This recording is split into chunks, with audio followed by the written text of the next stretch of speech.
New Buddha Way Dhamma Talks. Geoff Hunt presents a talk on some aspect of the Buddha's teaching.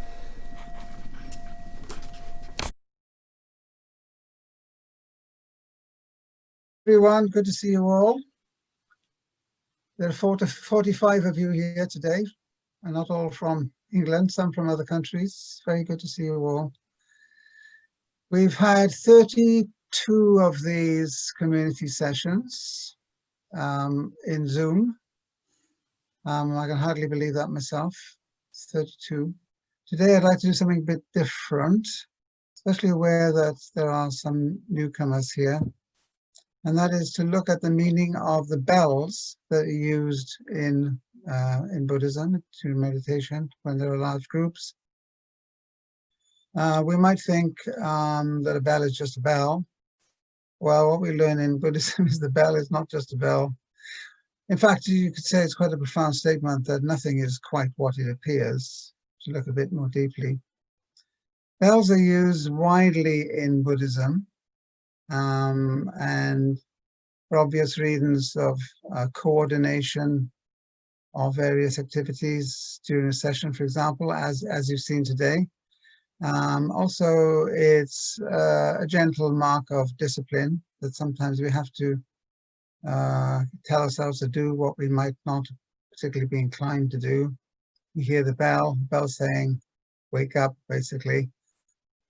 It's no coincidence that the largest bell ever made, the Buddhist bell, that's the Dhamazedi bell of Myanmar, which according to the record is 300 tons in weight. But my little car, my Nissan Micro, is about a ton or just over a ton. So this is a bell that's 300 times the weight of a small car, which is hard to believe. Anyway, Myanmar in medieval times had a king called Dhamazedi, and he thought it was important to have the largest bell, which doesn't sound like a very Buddhist concept either, that one should compete with others for the largest bell. I think he needed a lesson in craving, perhaps, and acquisitiveness. There's an interesting story that goes with the Dhamazedi bell, which is there's a moral story in this. And that is that when you have a lot, other people will become jealous. I saw this for myself in my travels. Well, the Dhamazedi bell was, some people ran across it one day, and they were Portuguese pirates. And they came across the Dhamazedi bell, and the leader said, well, look at that. That would do very nicely for making more cannons. So they took the bell down, which must have taken about 100 men, I would imagine, and started to move it to take it down to the river where there was a large boat, and they would take the bell away, melt it down, and make more cannonballs and the rest, basically for killing other people. Well, the bell would have none of it. The bell, as soon as they tried to put it on the boat, it sank, which is not much of a surprise, really. So the Dhamazedi bell is still at this moment at the bottom of that river. And some archaeologists have claimed that they know where it is. But at the moment, there's a lot of argument about it. If you look for Dhamazedi bell, with some people saying they know where it is and others saying, no, you don't, because it's become an important archaeological item for Myanmar, which of course is still a Buddhist state. The second largest great bell is the Great Bell of Kyoto, Japan. That is also a Buddhist bell, and it's known as the Great Bell of Kyoto, and that weighs a mere 74 tons. When I was in Japan, I went out to a small island called Shodoshima, and there they have a very large bell in the middle of the island, which you can invite that bell yourself. But being so large, you can't use a little stick, of course. You have something like a large beam, which you swing into the hanging bell, and then it can be heard for several kilometers. Let's just get let's just talk about some of the practical things for a moment, because you may not know very much about bells, but they are of significance. Otherwise, why do you find them so much in Buddhist activities? I think where you may encounter a lot of bells is in Thich Nhat Hanh's community of interbeing, which is Mahayana, Northern Buddhism. And you will find most bells associated with Buddhism are to be found in Mahayana rather than in Theravada. But Theravada sometimes seems to go quite happily without any bells. And I've been to lots of events where there are no bells. But on the other hand, they influence each other. So bells are sometimes used for special occasions in Theravada as well. Of course, when you think about it, bells are also used, for example, in Christianity under a call to the church. Now, what I've done is bring with me some different kinds of bells.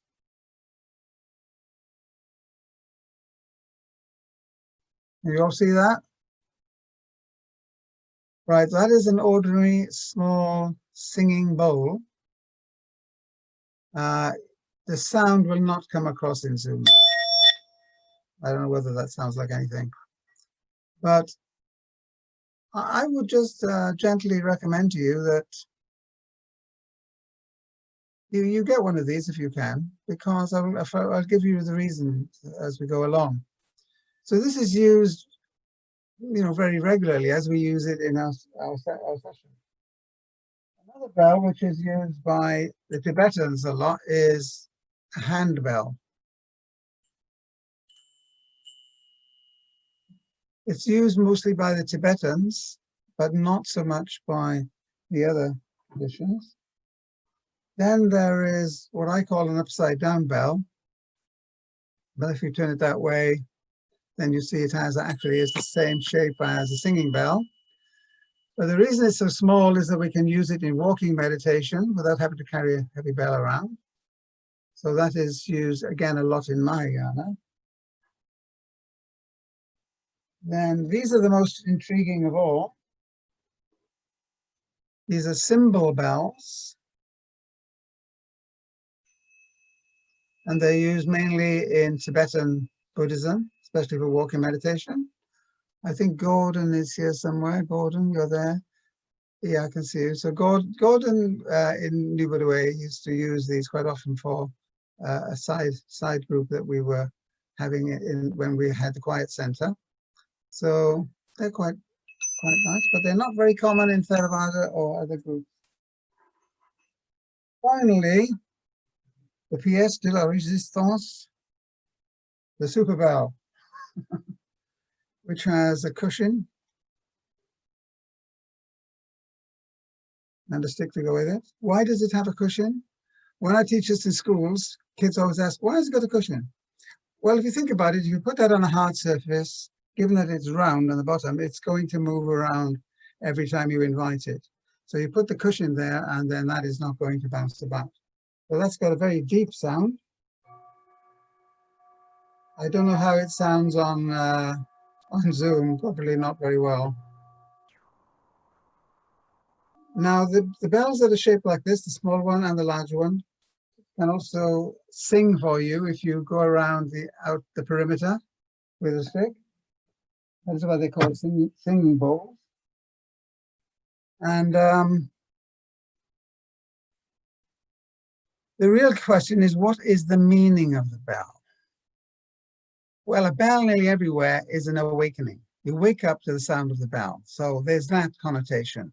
And when you hear the bell, you wake up. But you wake up in the Buddhist sense, the mindfulness sense, not just of being here, oh, I'm here, yes, right.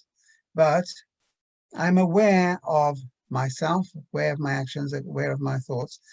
Not in a neurotic sort of way, but at least go into that from time to time when you feel comfortable about it. And a bell is a reminder that at the heart of this, we have awareness. And the bell, nearly everywhere, many cultures, is a symbol of awakening. When you hear the bell, it's also directing you. It's saying, turn your mind inwards. So you're directing your mind from outer things. Like at the moment, I'm looking at the computer screen, looking at the wall, looking at the piece of paper I've got here. and so on.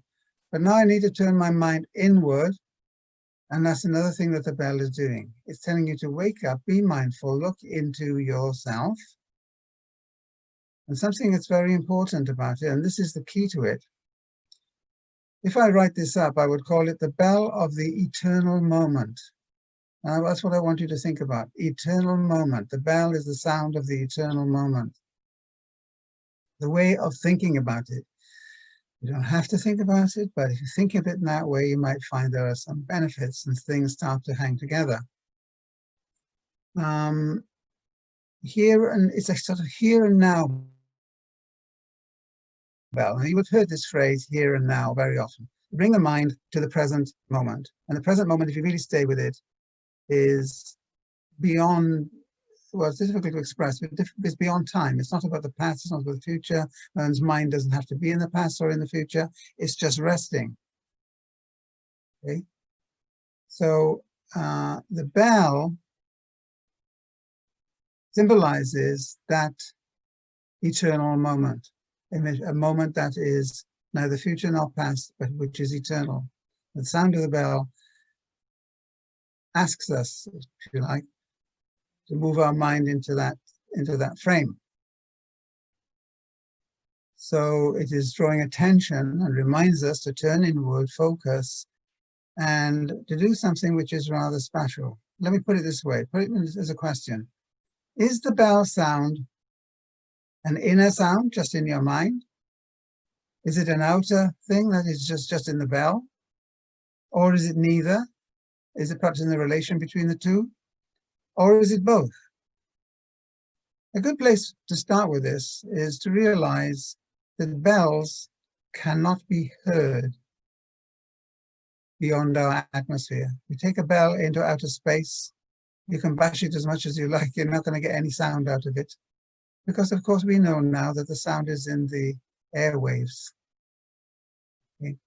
So if that is the case, it shakes up our sense that somehow the sound has something to do with the bell itself, where the bell doesn't work at all if there's no atmosphere, if there's no gaseous medium for it to work in.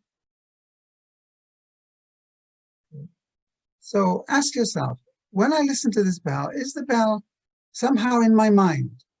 Is it resting in my mind? Is it getting formed by my mind? Or is it just entirely an object? It's completely just out there, nothing to do with me, which is the way we look at most things, which Buddhism is trying to snap us out of. Is it really out there as an object? So is it objective or is it subjective? Or perhaps in some way it's both. Now the Buddha's teaching is encapsulated in the sound of the bell, which Thich Nhat Hanh has certainly seen that. The teaching is embodied in the sound of the bell. Why? Because of that eternal moment atmosphere that it carries with it. That when I am absorbed in the sound of the bell, that is the boundary between the bell and my hearing the bell have come together somehow. So another way of putting it is, in a funny way, I become the bell. Now, this happens to you if, for example, you're listening to a piece of music that you really love. You might become absorbed in that piece of music.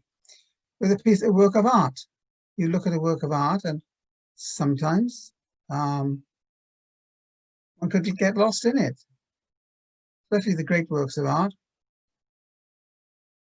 So is that the mind that's bringing the beauty into the work of art, or is the beauty in the work of art? Well, this is where we're getting into something very important about the way the Buddha sees things.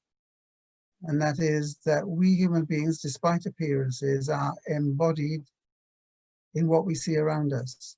We are what we see around us. We're not something separate from it.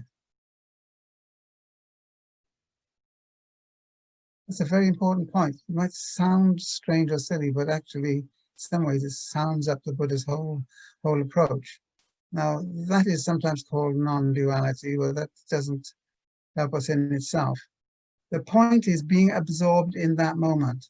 No past, no future, and no subject, no me in here, no it, world out there. They somehow become fused. Now, you could use the bell in this way as a meditation device. I'm looking for a word. Assistant, let's say, that it's going to assist you. Get into that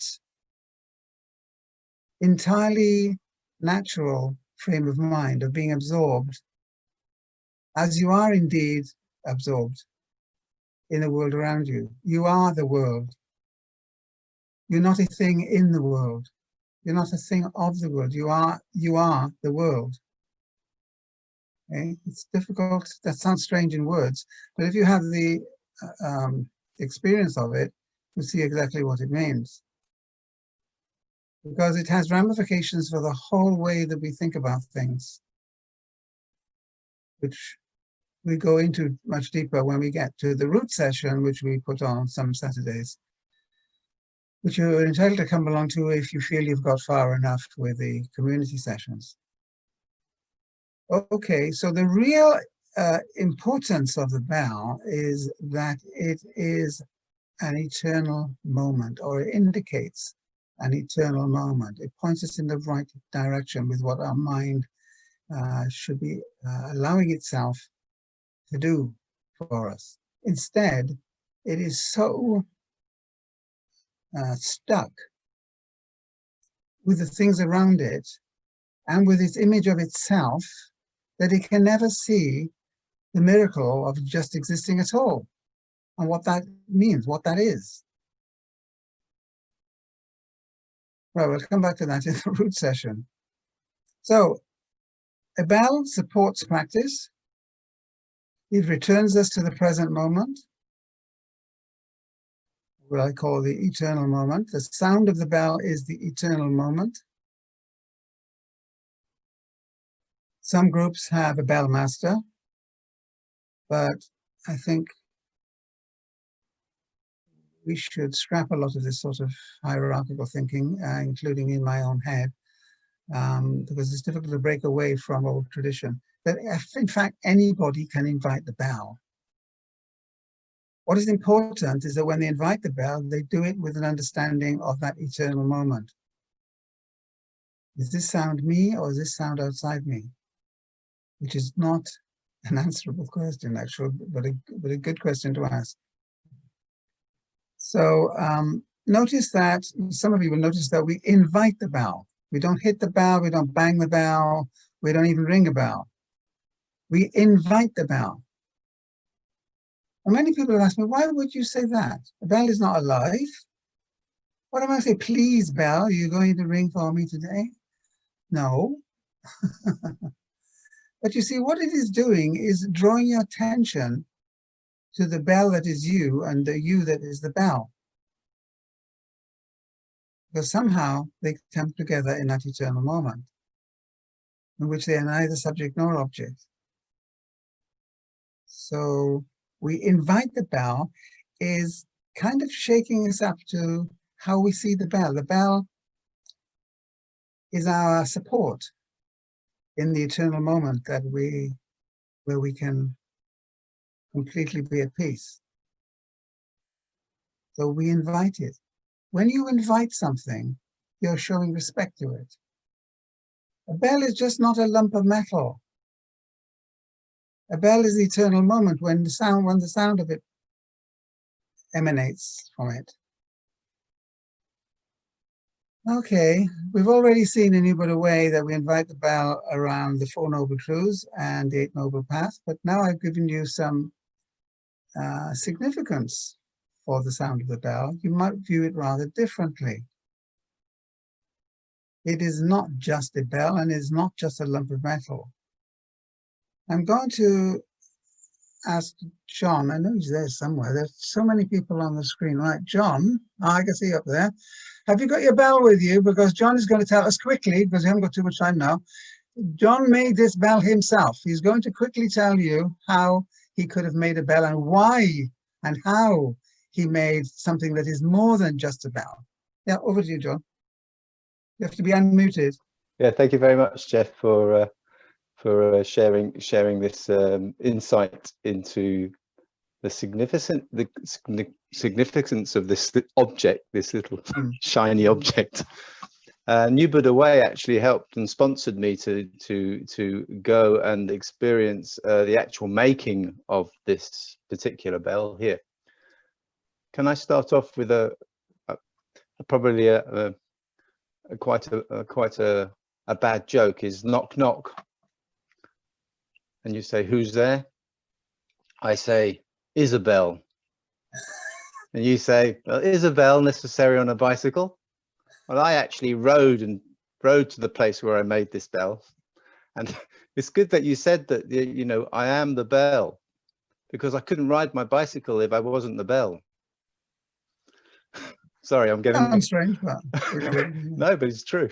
Yeah. So starting off with a joke anyway. So yeah, that was a great experience. It's also the transformation that happened to me while making it, because it was facilitated by some very clever people that invited us to meditate prior to actually making the bell, taking a lump of metal and transforming it, putting oneself into it a little bit, and that's how this came to being. Many, you know, it took many hits of a hard hammer to shape this. It was a flat piece of brass, circular brass, that I cut out, a circle of brass, and then over a 3-day period of, you know, heating the metal and beating the metal, I arrived at this beautiful, what I find a beautiful and a lovely bowl, and my intentions that went into making it. So it's now there. For now, it's here. It will not always be here either. Yeah, like all of us, this is just an object, but actually it's got a lovely story about it, and it's very precious, and I have offered it to other people here at New Buddha Way for finding one's inner peace, because I found my inner peace when I was making it. Thank you, John. Thank you. There you are. I'll stop there, but anybody's welcome to hear it whenever, and I do like to invite it. So yeah, thank you very much for giving me a little platform. Yes, thank you very much, John. And you really have made a beautiful bell there. As someone who had never done this before, it's really quite remarkable. Okay, a bell sometimes goes with a gatha. A gatha is a short poetic piece which encapsulates a teaching. So we talked about that last Sunday. Remember Dhammapada? Section 183, not to do any harm, to undertake what is good, to purify your mind. That is the teaching of the Buddhas. Now you could encapsulate that with the bell sound at the beginning and end, and you find that your mind is starting to let go of all the crap that has accumulated over several decades. Okay. For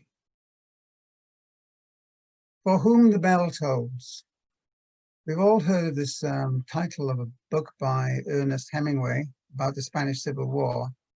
What it doesn't tell us is that that little saying was not Ernest Hemingway's.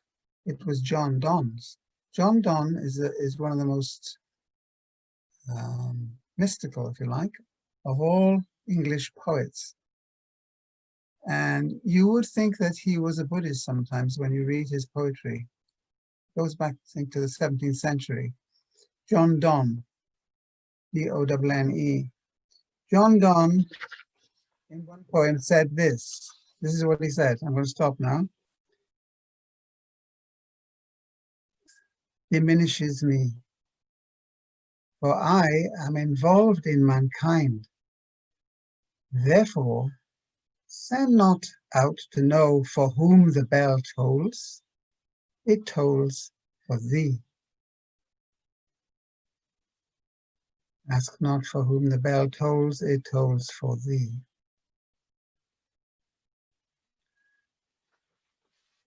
I think you might find that you would benefit from using the bell in your own session, mini sessions at home. I hope you have them. They could be several seconds or they could be several hours, up to you.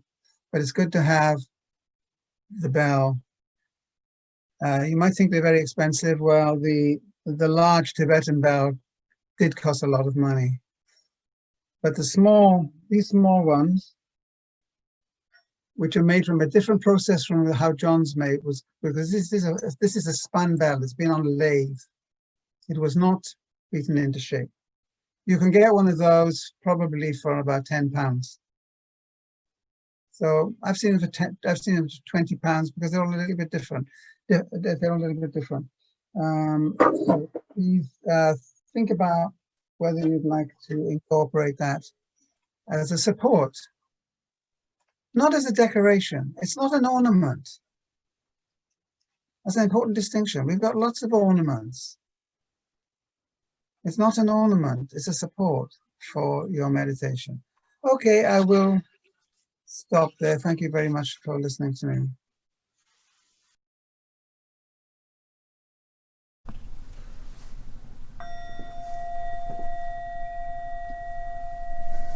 New Buddha Way lets go of East and West and starts afresh in the life we have now. For more information, visit www.newbuddhaway.org.